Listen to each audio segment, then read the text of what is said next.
Mi nombre es Diana Frances Spencer. Nací con un apellido que huele a historia, a la vieja sangre azul que, a pesar de no ser directamente real, estaba tejida en el tapiz de la aristocracia británica.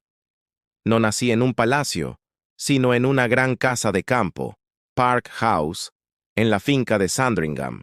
Una curiosa ironía, pues los jardines de mi infancia colindaban con las propiedades de la mismísima reina. El destino, al parecer, siempre tuvo la intención de que nuestros mundos se cruzaran. La estabilidad, sin embargo, fue un lujo que no conocí en mi niñez. Mis padres, el vizconde Althorp y Frances Burke Roche, se destrozaron en un divorcio brutal y altamente publicitado cuando yo era una niña pequeña. Recuerdo la frialdad en la gran casa de mi padre, el vacío que dejó mi madre al irse y la sensación de ser una extraña en mi propia familia.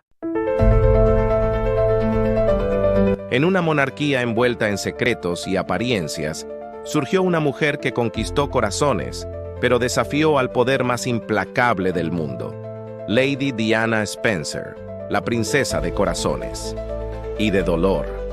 Dicen que su sonrisa iluminaba el reino, pero detrás de ella se escondía una vida de soledad, traición y silencios. Princesa, madre y símbolo de un amor que nunca fue libre.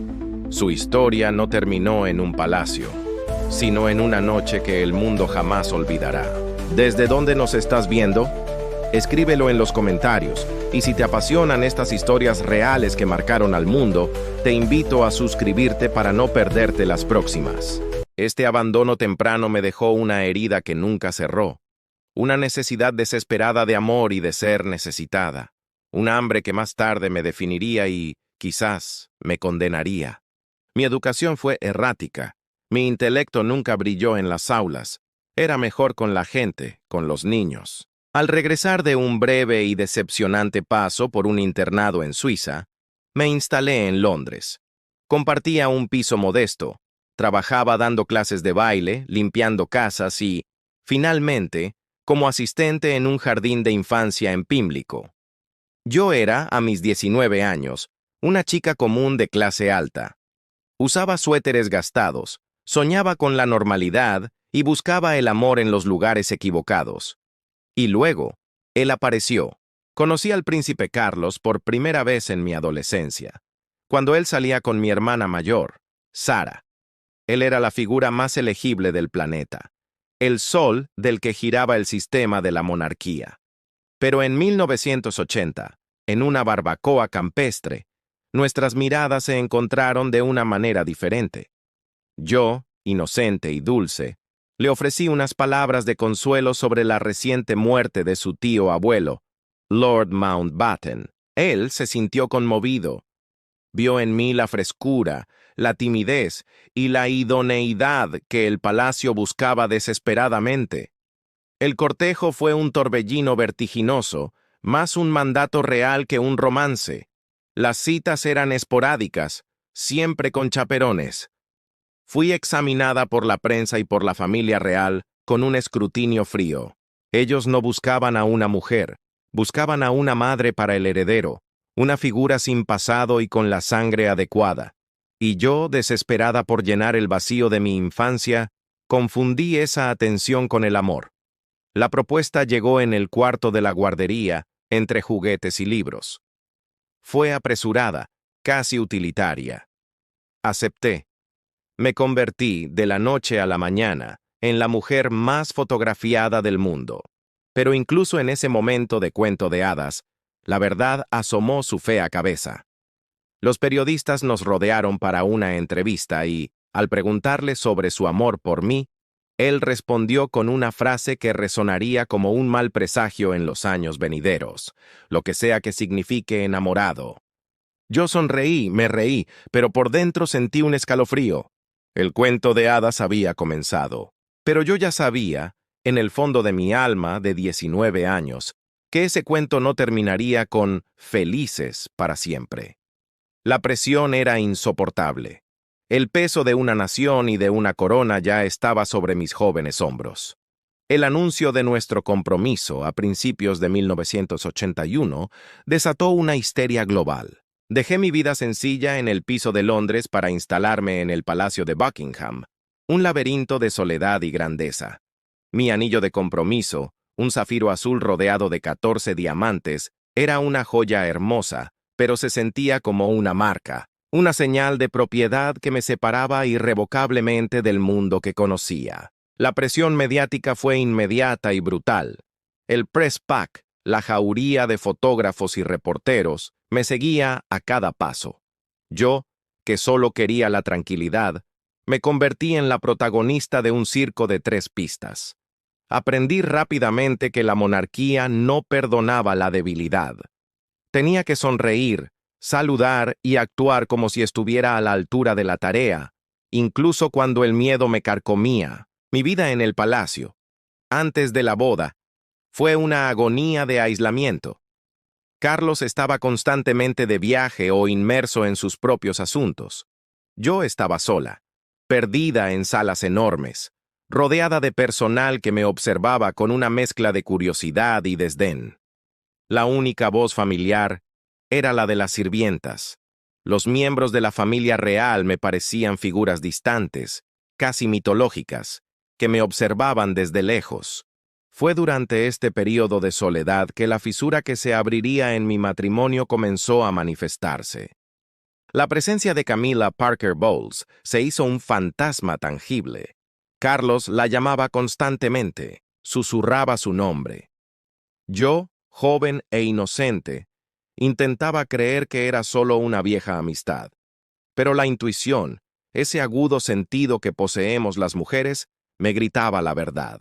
El día que encontré un brazalete grabado con las letras G y F, Gladys y Fred, los apodos cariñosos que Carlos y Camila usaban entre ellos, mi cuento de hadas se hizo añicos. Las lágrimas que derramé no eran de celos. Eran de la certeza de que había sido engañada, que me habían tomado para un propósito, y que el corazón de mi prometido ya le pertenecía a otra. Mi desesperación me llevó a la bulimia. La enfermedad fue una respuesta directa al vacío emocional y al control sofocante de mi nueva vida. Era la única cosa que sentía que podía controlar en un mundo que había tomado control total sobre mí. Esos ataques de atracones y purgas eran un grito silencioso que nadie escuchaba. A pesar de las crecientes dudas y la angustia, el tren de la boda no podía detenerse. Era una máquina de estado, un evento global. Mis intentos de hablar con Carlos sobre mi dolor fueron inútiles. Me tachaba de histérica e inestable. La presión para ser la novia perfecta, la figura de porcelana que el mundo quería ver, era mi única opción. La monarquía necesitaba su cuento de hadas, y yo, su protagonista involuntaria, no podía permitir que el público viera la miseria que se escondía bajo mi vestido de novia. La promesa de la boda más grandiosa del siglo se cernía sobre mí, pero para mí ya era una marcha hacia el sacrificio. Mi única esperanza era que el amor, una vez que nos casáramos, de alguna manera floreciera. Era una esperanza ingenua, pero era lo único que me quedaba. El 29 de julio de 1981, el mundo se detuvo. Más de 750 millones de personas sintonizaron sus televisores para presenciar la boda del siglo en la Catedral de San Pablo.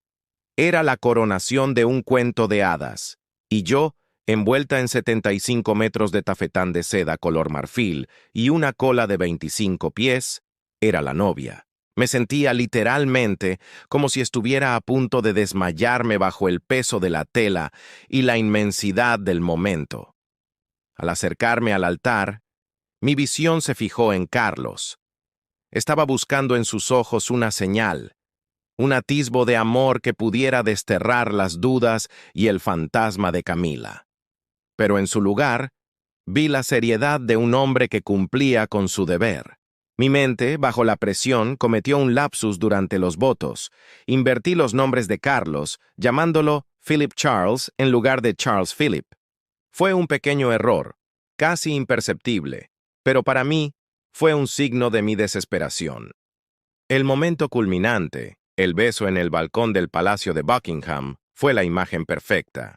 La multitud rugía, las cámaras destellaban, y nosotros sonreímos, ofreciendo al mundo la ilusión de una unión perfecta. Pero tras las puertas de la carroza, la realidad era cruel. La bulimia, mi silenciosa compañera, había dejado mi estómago revuelto.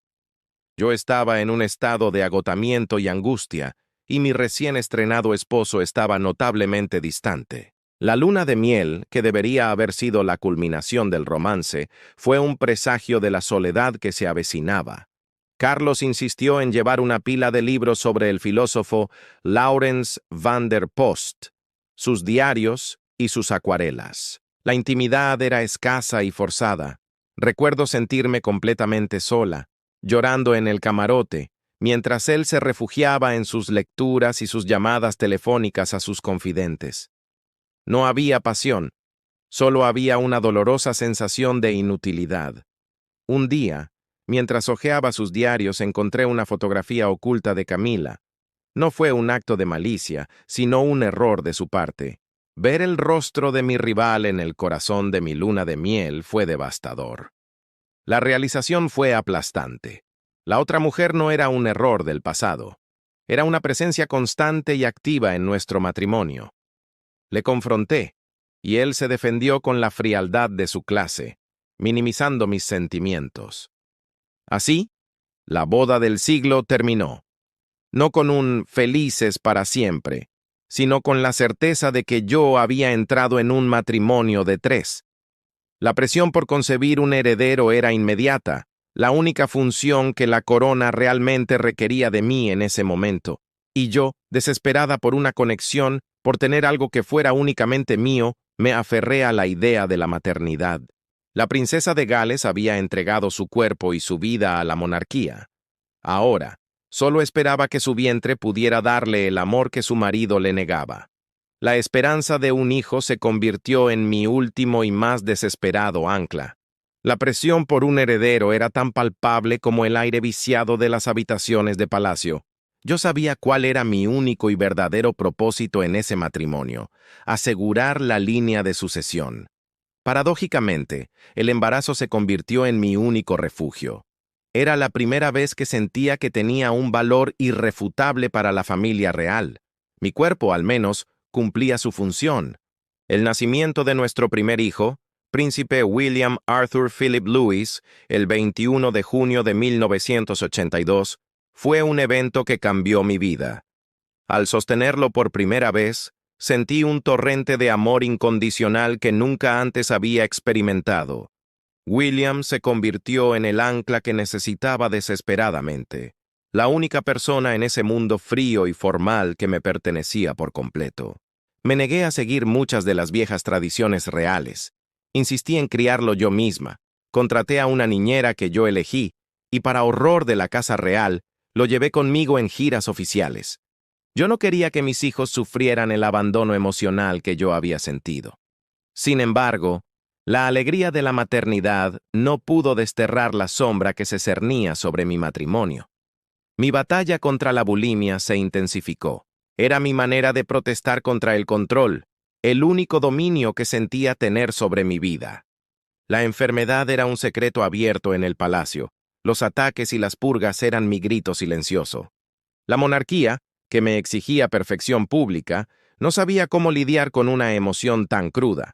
El regreso de Carlos a sus antiguas costumbres fue rápido e hiriente. Apenas William nació, la atención de Carlos se centró de nuevo en sus amigos, sus intereses y, de manera persistente, en Camila. La presencia de ella era un veneno lento que infectaba cada aspecto de nuestra vida. Yo era la esposa y la madre del futuro rey, pero mi esposo me hacía sentir invisible. Mi desesperación culminó en un acto de autolesión, un intento desesperado de llamar la atención de Carlos sobre mi sufrimiento. Lo hice en una situación que él no podría ignorar. Yo no quería morir, solo quería que me viera, que sintiera la profundidad de mi dolor. Pero él reaccionó con la frialdad de su clase, minimizando el evento y reforzando su creencia de que yo era inestable. En público, sin embargo, Yo era la esposa radiante del príncipe de Gales, la joven madre que cautivaba al mundo. Aprendí a usar la ropa y el lenguaje corporal como armaduras. Cada aparición era una actuación, una máscara de felicidad que me ponía para ocultar el torbellino de agonía interna. Mientras el mundo se enamoraba de la bella princesa de Gales, yo me sentía atrapada en un infierno helado. El heredero estaba seguro, pero el matrimonio estaba irremediablemente roto. Mi única esperanza ahora era tener un segundo hijo, una segunda oportunidad para el amor incondicional que la maternidad me ofrecía. El nacimiento de mi segundo hijo, el príncipe Henry Harry Charles Albert David, en septiembre de 1984, fue un rayo de sol muy necesario. Para mí, él era la promesa de un amor aún más incondicional, una pequeña alma con quien compartiría el mundo. Su llegada me proporcionó un breve respiro de la agonía marital, un nuevo propósito que me permitió enfocarme en la crianza en lugar del sufrimiento. Él era mi chico travieso, y su nacimiento cimentó mi identidad como madre, la única corona que realmente deseaba llevar. Sin embargo, el nacimiento de Harry trajo consigo una nueva y dolorosa grieta. Carlos, que había deseado fervientemente una niña para su segundo hijo, no ocultó su decepción. Al ver a Harry, su primer comentario fue: «Oh, es un niño, y además tiene pelo rojo». Aunque pretendía ser una broma ligera, me hirió profundamente. Sentí que la decepción de mi esposo iba más allá del género del bebé. Era un reflejo de su creciente resentimiento hacia mí. Fue un momento que solidificó el distanciamiento emocional y, según mis propios recuerdos, marcó el momento en que nuestro matrimonio se desmoronó de forma irreparable. A medida que mi vida personal se hacía más glacial, mi vida pública explotó en un fenómeno global. Me convertí en una reina del glamour involuntaria. Mis elecciones de vestuario, audaces, elegantes y a menudo violando el estricto protocolo real, eran diseccionadas y copiadas por millones. Usé la moda como una herramienta, una forma de comunicación silenciosa. El vestido de la venganza, el escote atrevido en una gala. Cada conjunto era una declaración, una forma de reclamar mi poder y mi visibilidad en un mundo donde mi voz había sido silenciada. La prensa me apodó la princesa del corazón y yo acepté ese título con fervor. Mientras Carlos se refugiaba en sus intereses intelectuales y su círculo exclusivo, yo me lancé a las calles. Comencé a visitar hospitales, refugios para personas sin hogar y centros de rehabilitación. Fui pionera en el contacto físico. Abrazaba a los enfermos de SIDA en un momento de histeria pública. Estrechaba manos con leprosos. No era solo un deber real, era una necesidad personal. Al consolar a los abandonados, al dar amor a los que no lo tenían, yo estaba, de alguna forma, consolando a mi propia niña interior herida. Esta dicotomía entre la vida pública y privada se hizo mi realidad. El público veía a una joven vibrante y llena de compasión. Yo veía a una mujer solitaria que luchaba contra la bulimia y la depresión. El contraste entre mi popularidad global y la frialdad de mi esposo me llevó a la desesperación. Él me resentía por eclipsarlo. La corona me veía como una estrella fuera de control. En ese punto me di cuenta de mi verdadero poder. La gente me amaba, y ese amor se había convertido en mi única moneda de cambio. Si el matrimonio estaba roto, y si la monarquía me consideraba un problema, yo usaría esa popularidad para un bien mayor. La princesa de Gales había encontrado su voz, no a través de las palabras, sino a través de sus acciones y el brillo de su fama. A medida que mi matrimonio se convertía en un gélido arreglo, mi trabajo fuera de los muros del palacio se convirtió en mi verdadera vocación. Comencé a despojarme de los patronatos tradicionales de la realeza, óperas, ballets y museos, para enfocarme en las causas que me quemaban el alma: la enfermedad, el abandono y la miseria humana. Sentía que mi propia experiencia de dolor me daba una conexión genuina con el sufrimiento de los demás. Mi primer gran acto de desafío sutil, y el que más resonó, fue mi acercamiento a los enfermos de SIDA. A mediados de los años 80, la histeria pública sobre esta peste gay estaba en su punto máximo. Se creía que se transmitía por contacto casual. La imagen de la realeza británica asociándose con esta enfermedad era impensable para el establishment. Sin embargo, en 1987, visité una unidad hospitalaria en Londres y ante las cámaras de todo el mundo, estreché la mano de un paciente con el VIH sin usar guantes. Fue un acto de diplomacia silenciosa, una declaración que valía más que 1000 discursos. Pueden tomarme de la mano y pueden abrazarme. Dios sabe que lo necesito. La fotografía de ese momento se convirtió en un hito, destruyendo mitos y mostrando una compasión que la monarquía rara vez había exhibido. Me apodaron la princesa del pueblo, y ese título resonó en mi corazón de una manera que, princesa de Gales, nunca lo hizo. Mi estilo de trabajo era radicalmente diferente al de la realeza tradicional. Me sentaba en el suelo con los niños, consolaba a los ancianos, lloraba con las madres en duelo. No era un espectáculo. Yo necesitaba ese contacto tanto como ellos me necesitaban a mí. Encontré mi voz en el silencio de sus abrazos y mi propósito en el eco de su gratitud. Al cuidar sus heridas, me sentía sanar las mías. Mientras yo ascendía a la cima de la popularidad global, la brecha con Carlos se hacía abismal. Él resentía profundamente mi fama.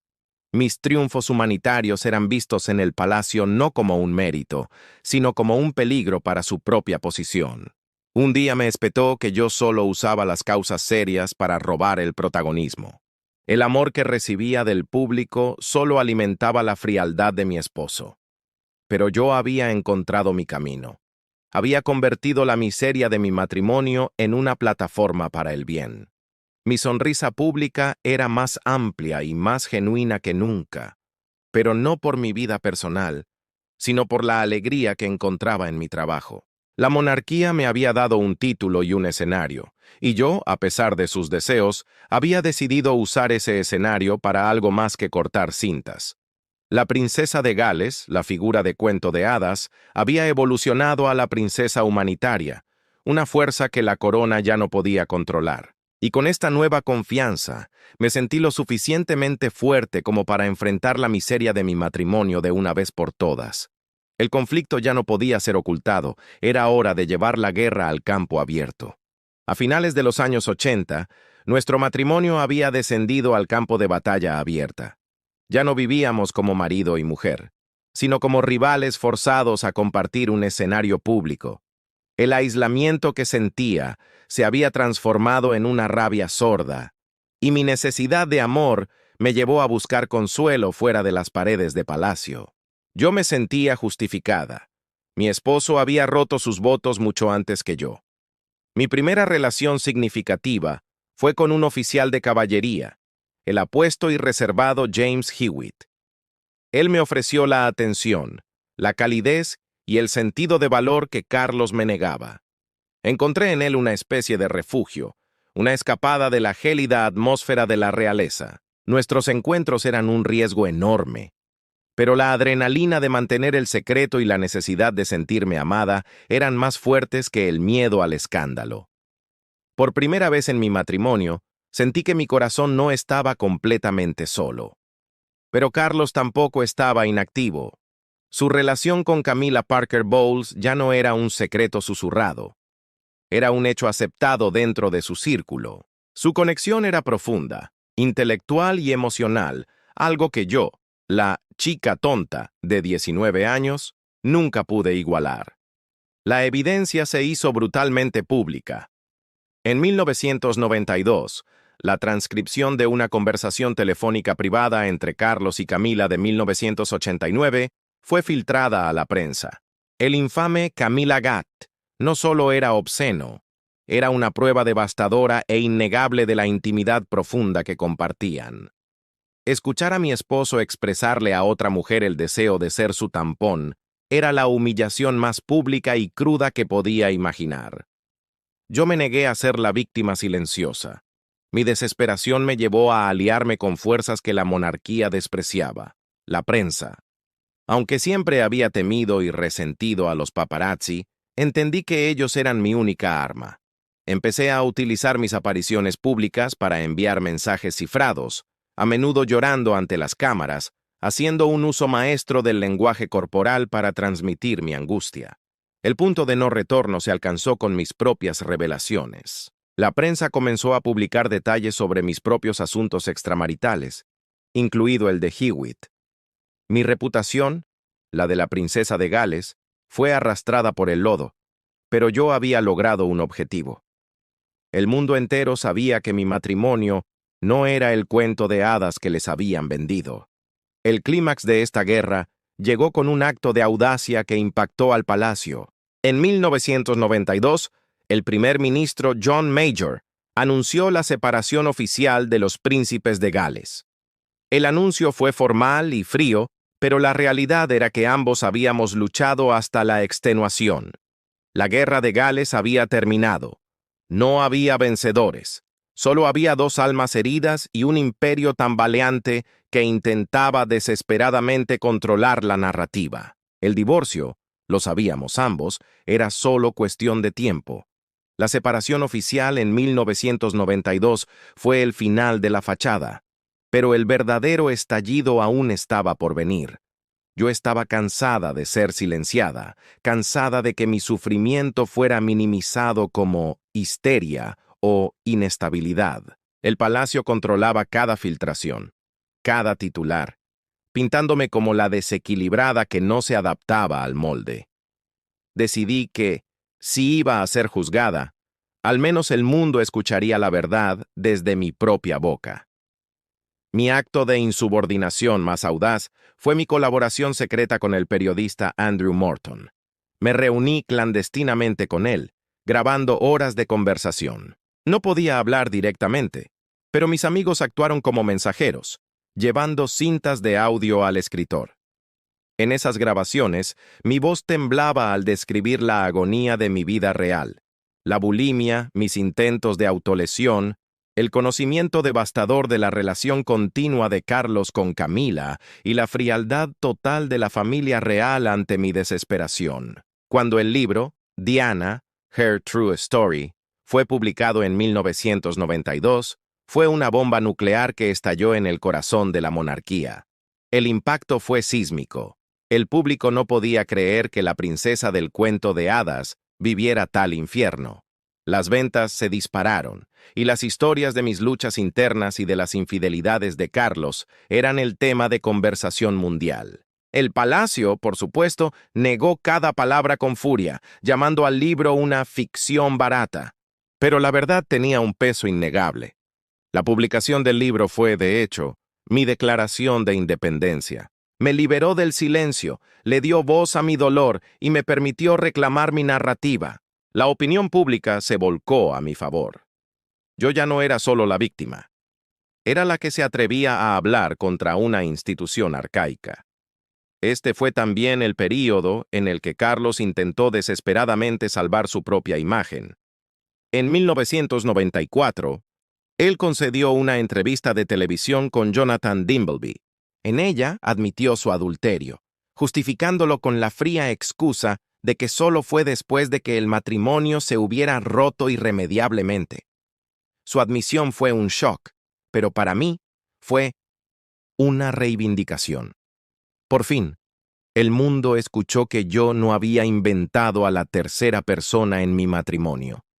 El mismo día de la entrevista de Carlos, yo me presenté en una gala vestida con el ahora famoso vestido de la venganza. Un atrevido vestido de seda negro, escotado y corto. Mientras él confesaba su infidelidad en la televisión, yo aparecía radiante, desafiante y hermosa, enviando un mensaje claro. Él podría tener su entrevista, pero yo controlaba la imagen. La guerra de la narrativa estaba en su apogeo, y la princesa de Gales demostró que no solo era la figura más fotografiada del mundo, sino también la más poderosa en el juego de las relaciones públicas. La batalla por el divorcio real estaba a punto de comenzar, y ahora yo estaba armada con la verdad. La admisión pública de adulterio por parte de Carlos en 1994 seguida por el alboroto mediático causado por el libro de Morton, hicieron que la farsa del matrimonio real fuera insostenible. La reina Isabel II, forzada a intervenir en el caos que consumía a la monarquía, emitió la orden formal de que los príncipes de Gales debían divorciarse. El cuento de hadas se había desintegrado oficialmente. Las negociaciones del divorcio fueron tan brutales y prolongadas como la guerra que las precedió. Era una batalla legal por el dinero, por el acceso a los hijos y, lo más importante, por el estatus. Yo estaba decidida a asegurar una posición de dignidad y recursos para mis hijos, mientras que el establishment estaba decidido a despojarme de cualquier vestigio de poder que pudiera amenazar a la corona. El punto más álgido y doloroso de las negociaciones fue mi título. Mi equipo legal luchaba ferozmente para que yo conservara el tratamiento de Su Alteza Real, Sir. Este título no era solo un honor, era un símbolo de mi posición como miembro de pleno derecho de la familia real. Si lo conservaba, seguiría teniendo precedencia sobre casi todos los demás miembros de la familia, y lo que era más importante, seguiría teniendo una plataforma de poder. La Casa Real, impulsada por las presiones de Carlos y sus consejeros, fue implacable. Se me ofreció una generosa suma de dinero, estimada en unos 17 millones de libras, y el derecho a seguir siendo conocida como Diana, princesa de Gales, pero con una condición: la pérdida del tratamiento Sir. Acepté los términos. Fue una píldora amarga de tragar. Se dice que el príncipe William, con su sabiduría infantil, intentó consolarme, prometiéndome que cuando fuera rey me devolvería el título. Su amor era el único título que importaba. El divorcio se finalizó en agosto de 1996. Yo era oficialmente libre, pero la pérdida del Su Alteza Real se sintió como una degradación pública. El mensaje de la monarquía era claro: ya no eras una de nosotros. Sin embargo, la pérdida del título fue, irónicamente, la clave para mi liberación. Sin el yugo del protocolo estricto, mi vida se abrió a un nuevo horizonte. Ya no tenía que buscar la aprobación de la reina para mis viajes o mis causas. Tenía la libertad de elegir mi propio camino. Mi venganza contra el sistema fue de una elegancia silenciosa. Utilicé mi libertad para convertirme en una fuerza aún más grande en la esfera humanitaria. Me despojé de gran parte de mis patronatos reales para concentrarme en causas que requerían un enfoque global y menos ataduras institucionales. El mundo había perdido a la futura reina de Inglaterra, pero había ganado a la mujer más famosa y más influyente del planeta. La princesa de Gales se había transformado en Diana, la globalista, y mi segunda vida estaba a punto de comenzar. El divorcio me había quitado el título de Su Alteza Real, pero me había regalado algo mucho más valioso: la libertad de enfocar mi fama, mi poder estelar, en las causas que cambiaban vidas.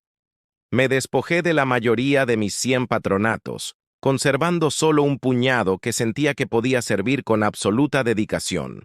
Mi nuevo enfoque era global, audaz y profundamente político. Mi causa definitoria, aquella que marcó mi transformación final de princesa del glamour a activista seria, fue la campaña contra las minas terrestres antipersonales. Yo veía estos artefactos como una metáfora de mi propia vida, una trampa oculta, silenciosa y despiadada que destruía vidas mucho después de que la batalla terminara. En enero de 1997, viajé a Angola, un país devastado por la guerra civil y plagado de minas. Lo que hice allí fue un acto de audacia que impactó a los gobiernos y enfureció a ciertos sectores del establishment británico. Me puse un chaleco protector y una máscara, y caminé por un campo minado activo que estaba siendo despejado por la organización Halo Trust. La imagen de la mujer más fotografiada del mundo caminando entre señales de peligro, con la cámara enfocada en sus pasos cautelosos, fue un golpe maestro de relaciones públicas. No era una intelectual, pero entendía el poder de la imagen. Mi mensaje era simple y brutal: La gente pobre y los niños eran las víctimas invisibles de estas armas cobardes. Mi acción provocó una tormenta política. Los políticos conservadores en el Reino Unido y en Estados Unidos me criticaron, tachándome de ingenuo y de celebridad que interfiere en asuntos de Estado. Se me acusó de ser una herramienta de grupos de presión y de socavar los intereses británicos en la venta de armas. Yo respondí con dignidad, utilizando la misma empatía que me había hecho famosa.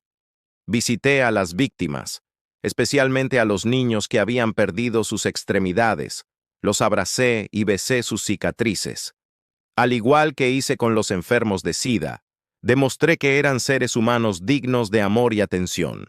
En agosto de 1997, apenas unas semanas antes del final, hice un segundo viaje a Bosnia para reunirme con víctimas de minas, cimentando mi compromiso. El resultado de mi activismo fue innegable.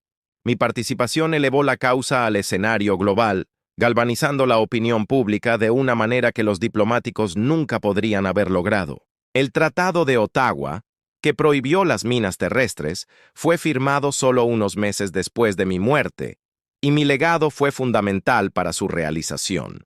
Yo era libre, y mi libertad me había permitido convertirme en una fuerza poderosa para el bien. Había convertido mi fama en una herramienta, mi vulnerabilidad en empatía. Pero esta libertad y este nuevo poder vinieron con un precio. Mi vida privada, ahora libre del control de palacio, se convirtió en un imán para la atención.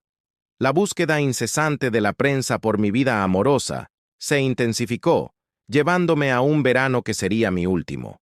El verano de 1997 fue un torbellino que se sintió, en retrospectiva, como el clímax dramático de una película. Yo estaba, por primera vez en mi vida adulta, genuinamente libre y explorando la posibilidad de la felicidad. Mis hijos estaban de vacaciones y yo estaba determinada a disfrutar de mi estatus de soltera más deseada del mundo. Mi primer interés serio después del divorcio había sido Hasnat Khan, un cirujano pakistaní del corazón, a quien llamé Señor Maravilloso. Amé su normalidad y su dedicación. Pero él se asustó de la presión de mi vida y se negó a ser parte del huracán mediático que me rodeaba. Su rechazo me dejó herida y vulnerable. Fue en este estado emocional que acepté una invitación para vacacionar con la familia del multimillonario egipcio Mohamed Al-Fayed, dueño de Harrods y del Hotel Ritz de París. Yo necesitaba un refugio, un lugar donde pudiera relajarme con mis hijos. Fue en ese yate de lujo, navegando por el Mediterráneo, donde me reencontré con su hijo, Emad Dodi Fayed. Dodi era un productor de cine, un hombre de mundo, con un carisma que atraía. Él me ofrecía algo que yo en mi soledad anhelaba: la atención, el lujo y la ilusión de la protección. Su padre, Mohamed, era el anfitrión más atento, un hombre que parecía decidido a hacer de mí una reina a su manera. Lo que comenzó como una amistad se transformó rápidamente en un romance de alto perfil. La prensa enloqueció. La relación entre la princesa de Gales y el heredero egipcio de un imperio se convirtió en la historia más sensacionalista del planeta. Los paparazzi se volvieron rabiosos. Utilizaron lanchas rápidas, helicópteros y teleobjetivos para capturar cada momento de nuestra relación. Nos fotografiaron besándonos en el yate, nadando en aguas turquesas y, lo más importante, sonriendo. Para el mundo era un affair fascinante. Para la familia real era una pesadilla. Una princesa británica saliendo con un musulmán egipcio, el hijo de un hombre que era un paria en el establishment británico, era visto como una traición al linaje. Mi relación con Dodi se sintió como mi último acto de rebelión. Era mi manera de decirles a todos que yo elegiría mi propia felicidad, sin importar las reglas de la realeza. En las últimas semanas de agosto, la persecución se hizo intolerable. Cada comida, cada paseo, se convertía en una cacería humana. La presión de la persecución de los paparazzi era tan física como psicológica. Yo anhelaba la privacidad que nunca tuve y que Dodi, con su vida pública, tampoco podía ofrecerme. El verano terminó. Nos dirigimos a París el 30 de agosto, buscando un breve respiro antes de volver a Londres. Nuestro plan era disfrutar de una cena tranquila en el Hotel Ritz, pero la jauría de fotógrafos ya nos esperaba. El miedo que sentía no era por el escándalo, era un terror instintivo a la falta de seguridad. El destino ya estaba sellado, y esa noche, el precio de la fama sería cobrado de la manera más cruel e inesperada. París, 31 de agosto de 1997. Lo que debía ser una parada discreta en nuestro viaje se convirtió en la última cacería de mi vida. El Hotel Ritz, propiedad de la familia Al-Fayed, se sentía como el único lugar seguro, pero la jauría de paparazzi rodeaba el edificio, hambrienta por la foto que valdría millones. Había una tensión palpable, una sensación de asfixia. La noche se hizo más larga y tensa. Después de intentar cenar en el hotel, Dodi y yo decidimos que el riesgo era demasiado alto.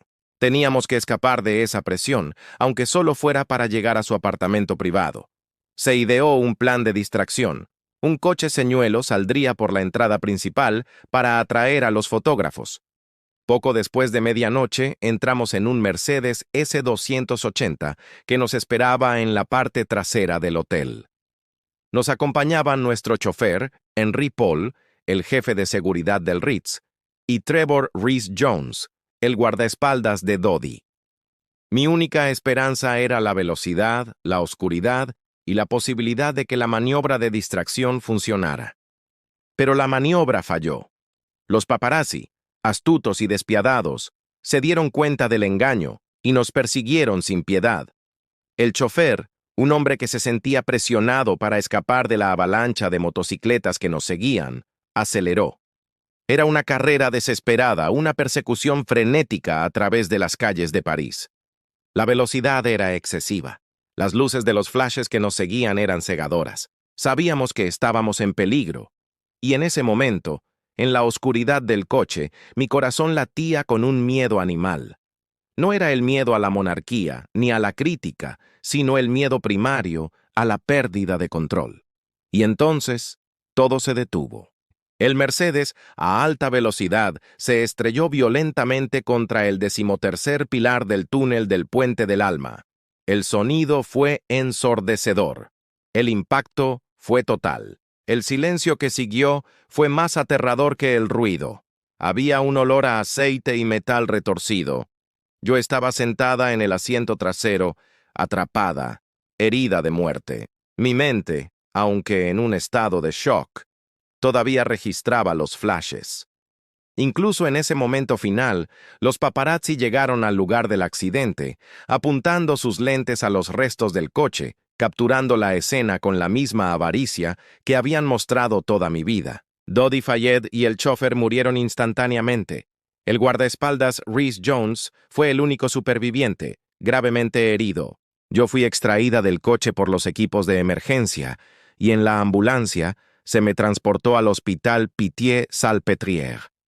Los esfuerzos de los médicos fueron heroicos, luchando durante horas por una vida que había estado marcada por la lucha. Pero mi corazón, ese corazón que había amado tan desesperadamente, que se había roto tantas veces y que había latido por la compasión, no pudo más. A las 4:00 de la madrugada, la noticia recorrió el mundo como un trueno. El shock fue total, el dolor universal. La noticia recorrió el mundo como un trueno. El shock fue total, el dolor universal. La chica que había querido el amor más que cualquier otra cosa, había muerto buscándolo. Y la culpa, aunque compleja, apuntaba directamente a la insaciable y despiadada cultura de los paparazzi que había consumido toda mi existencia. Mi historia había terminado en un túnel oscuro, pero mi legado, lo sabía, estaba a punto de iluminar el mundo. La muerte de la princesa de Gales desencadenó un fenómeno de duelo sin precedentes a escala global. El mundo, que había seguido mi cuento de hadas y mi subsiguiente tragedia, no podía aceptar el final abrupto en aquel túnel de París. El dolor del público fue visceral, personal y abrumador. Millones de personas sintieron que habían perdido a un miembro de su propia familia. En Londres, el Palacio de Buckingham y el Palacio de St. James fueron sepultados bajo un mar de flores, tarjetas y mensajes de dolor. El público británico, generalmente reservado, mostró una efusión de emoción tan intensa que conmocionó a la monarquía. Esta reacción popular no fue solo una respuesta a mi muerte. Fue una protesta tácita contra la frialdad que sentían que la Casa de Windsor me había mostrado en vida. La familia real, aislada y encerrada en el castillo de Balmoral, no entendió de inmediato la magnitud de la tragedia. Su silencio inicial fue percibido como una insensibilidad cruel. La reina Isabel II se enfrentó a una de las crisis más graves de su reinado. La gente exigía una respuesta, un reconocimiento de la pérdida. Finalmente, cediendo a la presión del primer ministro Tony Blair y a la demanda popular, la reina regresó a Londres. El momento culminante de esta crisis se produjo con el funeral. El féretro, envuelto en el estandarte real, fue llevado a través de las calles bordeadas por multitudes silenciosas y afligidas. Mis hijos, William y Harry, marchando detrás del ataúd de su madre, con sus pequeños hombros llevando el peso del dolor del mundo, se convirtieron en la imagen más desgarradora y perdurable de la tragedia. El funeral en la abadía de Westminster fue una mezcla de protocolo real y una emotividad profundamente humana. Mi hermano, Charles Spencer, pronunció un elogio que resonó en el corazón de la nación, desafiando abiertamente a la familia real por su tratamiento hacia mí. Me llamó la Rosa de Inglaterra y prometió que, como mi familia, nos aseguraríamos de que mis hijos continuaran siendo educados en un ambiente de amor, no de protocolo. Mi cuerpo fue enterrado en la finca de mi familia, Althorp, en una isla en el centro de un lago ornamental, un lugar de descanso privado y seguro, lejos del frenesí del público y de la constante vigilancia de la realeza. Mi muerte, aunque trágica, tuvo un efecto transformador y duradero. Obligó a la monarquía a modernizarse, a mostrar una faceta más humana y empática. El contacto directo, el abrazo a los enfermos y el abandono del protocolo rígido, todas las cosas por las que fui criticada, se convirtieron en la plantilla de lo que significa ser un royal en el siglo XXI. Mi legado no se encuentra en los títulos que perdí, sino en las vidas que toqué. La campaña contra las minas terrestres condujo al Tratado de Ottawa. El estigma en torno al SIDA se redujo. Y, lo más importante, mis hijos crecieron llevando mi trabajo humanitario en sus corazones, asegurándose de que la princesa del pueblo nunca fuera olvidada. Mi vida fue un torbellino, un cuento de hadas que se convirtió en pesadilla, pero al final, mi sufrimiento se tradujo en un amor global que, incluso desde la tumba, sigue inspirando al mundo.